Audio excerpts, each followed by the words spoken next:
अस्सलाम वालेकुम व्यूअर्स, मैं मुज़म्मिल अवान एक बार फिर आपकी खिदमत में हाजिर हूँ इस खबर के साथ कि डॉक्टर्स की हदायत के मुताबिक जहांगीर तरीन साहब अपने तिबी चेकअप के लिए लंदन रवाना हो चुके हैं।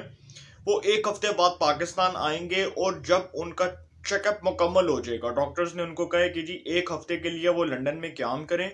और डॉक्टर्स को अपना टीबी चेकअप करवाएं। तो जब उनका चेकअप एक हफ्ते बाद मुकम्मल हो जाएगा तो वो पाकिस्तान तशरीफ ले आएंगे।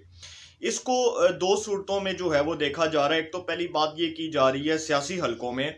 कि जहांगीर तरीन साहब की तबीयत नासाज है। वो पता लगा कि लाहौर में भी एक निजी अस्पताल में वो रहे, उसके बाद उनका मुकम्मल चेकअप भी हुआ। तो फिर डॉक्टर्स ने उनको ये इंस्ट्रक्शंस दी, ये हदायत दी कि वो बैरून मुल्क जाएं और जाकर अपना इलाज करवाएं। तो दूसरी जानिब एक और बात की जा रही है कि जहांगीर तरीन साहब जो लंदन जा रहे हैं वो बेसिकली नवाज शरीफ साहब से मिलने जा रहे हैं। एक जो मुलाकात के हवाले से ये बात की जा रही है और बड़े सियासी हलकों में ये बात बहुत ज़्यादा ज़ेर गर्दिश है कि जहांगीर तरीन साहब का जो मिशन है लंदन का, जो लंदन यात्रा है, वो बेसिकली नवाज शरीफ साहब से मुलाकात के लिए जा रहे हैं। और नवाज शरीफ साहब से मुलाकात के लिए जो एक उनकी मुलाकात शेड्यूल होगी, जो एक खुफिया मुलाकात होगी, उसमें अदम एतमाद के हवाले से और आइंदा के सियासी मुस्तकबिल के हवाले से मुकम्मल तफसीली बातचीत होगी।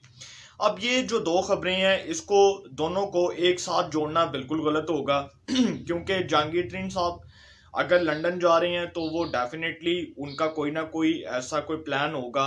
हो सकता है कि वो तबीयत नासाज हो सकता है कि उनकी तबीयत जो है वो इस हद तक ख़राब हो कि वो लंदन गई हैं डॉक्टर्स की हदायत के मुताबिक। तो दूसरी जानिब वो एक ऐसे वक्त में लंदन गए हैं कि अब ये खबरें गर्दिश कर रही हैं कि नवाज शरीफ साहब से मुलाकात शेड्यूल है, नवाज शरीफ साहब से खुफिया मुलाकात होगी और हकूमती वज़रा जिनको ये बात मालूम हो चुकी है कि जहांगीर तरीन साहब जो लंदन गए हैं, इस हवाले से कुछ अहम डेवलपमेंट्स होंगी। उन्होंने जहांगीर तरीन साहब से बाकायदा तौर पर राब्ते करना शुरू कर दिए हैं। वफाकी वज़रा पर मुश्तमिल 4 रुकनी जो कमेटी है, जो इमरान खान साहब ने तश्कील दी हुई है, शायद किसी को मालूम हो या ना हो, उन 4 वफाकी वज़रा में से एक वफाकी वज़ीर ने जहांगीर तरीन साहब को फ़ोन किया और उनसे बात की कि इमरान खान साहब आपसे मुलाकात करना चाहते हैं, आपसे मिलना चाहते हैं, आपके साथ बैठकर अपने गिले शिकवे, अपने तहफ़्फ़ुज़ात को दूर करना चाहते हैं। तो जहांगीर तरीन साहब ने इस हवाले से कोई हतमी जवाब नहीं दिया, उन्होंने कोई हतमी फ़ैसला नहीं किया। उन्होंने कहा कि जी अभी तो मैं इस पोजीशन में नहीं हूं कि मैं इमरान खान साहब से मिल सकूं और उनके साथ बैठकर किसी भी मुलाकात को शेड्यूल किया जा सके, लिहाजा सोचा जा सकता है। इस हवाले से भी मुझे वक्त चाहिए और मैं भी इस हवाले से कोई फैसला नहीं करूंगा। ये जहांगीर तरीन साहब जो हैं, उनके मोतबर ज़राए से हमें ये बात मालूम हुई है कि जहांगीर तरीन साहब अब किसी भी सूरत इमरान खान साहब के ऊपर ट्रस्ट नहीं करना चाहते, उनके ऊपर लायबल नहीं रहना चाहते। उसकी वजह यह है कि जहांगीर तरीन साहब के साथ जो इस हुकूमत में हुआ, जो इमरान खान साहब को, वो मैं बताता था ना कि वो गलत मशवरे देने वाले लोग जो इमरान खान साहब को टकरे हैं, उन्होंने जहांगीर तरीन साहब के खिलाफ इमरान खान साहब के जहन के अंदर, उनके कानों के अंदर जो बुग़्ज़ की और जो इंतकाम की आग भड़काई है, वो अभी तक कायम है। और उस हवाले से जहांगीर तरीन साहब के हवाले से जो इमरान खान साहब के प्रिंसिपल सेक्रेटरी आज़म खान साहब, उन्होंने इमरान खान साहब के कान में जो जो बातें की वो ऑन द रिकॉर्ड हैं। उसके बाद शहजाद अकबर को जिस काम के ऊपर लगाया गया, शुगर इंक्वायरी स्कैंडल की रिपोर्ट के ऊपर, FIA की तहकीकात के ऊपर, और जहांगीर तरीन के खिलाफ FIA की तहकीकात भी हुई, शुगर इंक्वायरी स्कैंडल की रिपोर्ट भी आई। तो ये सब कुछ तहरीक इंसाफ की हुकूमत में होने के बावजूद उनके एक बहुत ही प्रोमिनेंट रहनुमाओं के साथ ये हुआ, उनके बहुत ही प्रोमिनेंट रहनुमा के साथ इस किस्म का सलूक हुआ। तो जहांगीर तरीन साहब कहते हैं कि जो मेरे साथ मेरी हुकूमत में हुआ, मैं तो ये सोच भी नहीं सकता था कि इमरान खान साहब के साथ बैठे हुए नाअहल और नालायक वज़रा मशीर उनको ये गलत एडवाइस देंगे कि वो मेरे खिलाफ शिकंजा सख्त करें और मेरे खिलाफ जो है ये सारा प्रोपेगेंडा करें। अब जहांगीर तरीन साहब जो हैं, आप सबको पता है कि उन्होंने इस जमात के ऊपर पैसा भी लगाया, इन्वेस्टमेंट भी की, इस जमात को बनाया, इसको एक एक ईंट से बुनाया, इसकी बुनियाद रखी, इसके ऊपर पैसे लगाए। और ये नहीं कि कोई 500-600 पैसे लगाए, अरबों रुपए की इन्वेस्टमेंट की तहरीक इंसाफ के ऊपर, आज़ाद उम्मीदवारों को ख़रीदा, तहरीक इंसाफ में शामिल करवाया, हुकूमत साजी के लिए अहम किरदार अदा किया, तहरीक इंसाफ को एक जो है वो लार्जेस्ट पार्टी के तौर पर सामने लेकर आए, एक सबसे बड़ी जमात के तौर पर सामने लेकर आए। तो उनके साथ जो सलूक हुआ, डेफिनेटली वो आज उस बात के ऊपर बहुत ज़्यादा आज वो फ्रस्ट्रेटेड भी हैं, बहुत ज़्यादा आज वो टेंशन में भी हैं कि मैंने जिस जमात के लिए इतनी इन्वेस्टमेंट की, आज वो जमात जो है वो मेरे साथ क्या कर रही है, उसने मेरे साथ क्या सलूक किया। ये इमरान खान साहब के बारे में उनका एक परसेप्शन है। अब जहांगीर तरीन साहब जो लंदन गए हैं, नवाज शरीफ साहब के साथ जो मुलाकात होगी, इससे पहले शहबाज शरीफ साहब ने उनको गुलदस्ता भिजवाया,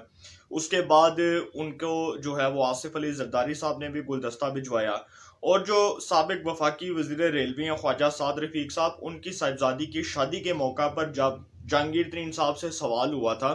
कि आपका जो जहाज़ है वो कहाँ पर लैंड करेगा, तो उन्होंने कहा मेरा जहाज़ नून लीग के रनवे पे भी लैंड कर सकता है।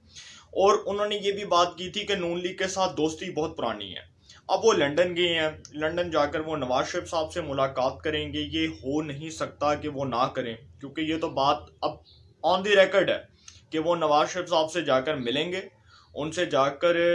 तहरीक इंसाफ के खिलाफ जो अब उनकी हुकूमत के खिलाफ जो अब एक अदम एतमाद की तहरीक लानी है, उस हवाले से मुशावरत होगी। और इमरान खान साहब की मुश्किलात में इजाफा करने के लिए जो जहांगीर तरीन साहब ने लंदन में यात्रा की है, जो वो लंदन जा रहे हैं, अब देखना यह है कि इमरान खान साहब के खिलाफ ये जो शिकंजा सख्त हो रहा है, इसमें जहांगीर तरीन साहब कितना इंपॉर्टेंट रोल प्ले कर सकते हैं, क्योंकि ऑपोजिशन के 80 से 90% जो रहनुमा है वो इस वक्त जहांगीर तरीन साहब के ऊपर लायबल है। और वो जहांगीर तरीन साहब के ऊपर इसलिए इन्हिसार कर रहे हैं क्योंकि जहांगीर तरीन साहब के साथ वो आज़ाद अरकान, वो नाराज अरकान का एक लंबा जो एक बहुत बड़ा चौड़ा ग्रुप है, वो जहांगीर तरीन साहब के साथ है। जहांगीर तरीन साहब तो पहले भी ये कह चुके थे कि वो मेरी मुट्ठी में बंद है, अगर मैं एक इशारा करूंगा तो मेरे अरकान असेंबली इस्तीफा भी दे देंगे, असेंबलियों से भी रिज़ाइन कर देंगे, उसके बाद मेरे एक इशारे के ऊपर वो मेरे जो है वो कहे के ऊपर अमल करेंगे। तो हुकूमत के लिए प्रॉब्लम्स खड़ी हो रही हैं। जहांगीर तरीन साहब की लंदन में नवाज शरीफ साहब से क्या मुलाकात होती है, बड़ी इंपॉर्टेंट डेवलपमेंट होगी। और अगर ये मुलाकात ऑन दी रिकॉर्ड मीडिया के ऊपर इसकी तस्दीक हो जाती है, तो ये फिर इमरान हुकूमत के लिए एक डेथ वारंट साबित होगी, ये बहुत ख़तरनाक खबर साबित होगी, और ये इमरान खान साहब की हुकूमत के लिए किसी अजियत से कम नहीं होगी। क्योंकि अगर इमरान खान साहब ही जहांगीर तरीन साहब को मनाने में नाकाम रहे, क्योंकि जिनके ज़रिए वो जहांगीर तरीन साहब से मुलाकात करना चाह रहे हैं, अभी तक के जो सोर्सेज हैं उसके मुताबिक तो ये मुलाकात बिल्कुल फेल है। अभी तक के सोर्सेज के मुताबिक जो मुझ तक ये खबर पहुंची है, अभी तक तो इमरान खान साहब मुलाकात नहीं कर सकते और ना ही मुलाकात होगी, क्योंकि जहांगीर तरीन साहब की जो डिमांड्स हैं, जब तक गवर्नमेंट उसके ऊपर अमल नहीं करेगी, जहांगीर तरीन साहब हुकूमत के साथ हाथ नहीं मिलाएंगे। लंदन में क्या मुलाकात होती है, क्या अहम डेवलपमेंट्स होती हैं, ये देखने वाली बात होगी। अदम एतमाद के वाले से अपोजिशन जहांगीर तरीन साहब के ऊपर इन्हिसार कर रही है, और जहांगीर तरीन साहब नंबर गेम्स के हवाले से जोड़ तोड़ के माहिर हैं, और अगर वो जोड़ तोड़ करेंगे तो हुकूमत को एक और मुश्किल का, एक और जो है वो टेंशन का सामना करना पड़ेगा। अब देखना ये है कि जहांगीर तरीन साहब क्या करते हैं लंदन जाकर, वो क्या डेवलपमेंट्स, उनकी क्या जो है वो पेशरफ्त होती है,